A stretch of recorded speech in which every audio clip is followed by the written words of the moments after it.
এই আমি বিশাল মাৰ্কেটত কাপোৰ কিনি আছোঁ দেই। বিশাল মাৰ্কেটত কাপোৰ কিনি আছোঁ।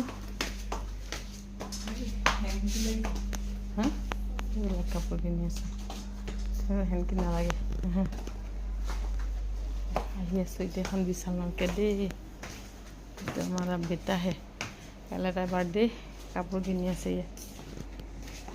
এইবিলাক এয়া এনেকৈ আকৌ মিঠাইবোৰ কিনিব পাৰি যে, মই হোটেলৰ পৰা কিনাত চাই মানে এনেকৈ মিঠাইবোৰ কিনি ল'লোঁ আৰু কাইলৈ দিবৰ কাৰণে।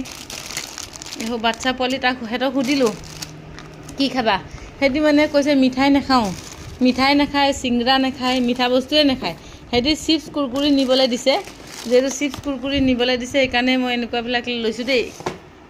আৰু কাইলৈ ওচৰৰ দোকানখনৰ পৰা কিনিম আৰু এয়া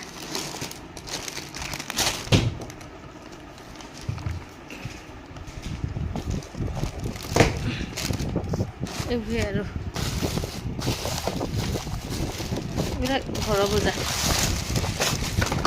এইবোৰ ঘৰৰ বজাৰ। ইয়া ল'ৰা কলম, ঘৰৰ ব্ৰাছ, তাৰপিছত টুথপেষ্ট, তাৰপৰা এইবোৰ কলম, ল'ৰা জেল কলম বহুত হেৰি হৈ যায় যে, এইটো ঘৰত লিখা 5 টকীয়া এইবিলাক আনিলোঁ। আৰু এয়া ডেটল চাবোন 4 পিচ থাকে, 3 পিচৰ দাম লৈ এয়া বজাৰ কৰিলোঁ দেই। আৰু দেখা এখন যে ক'ত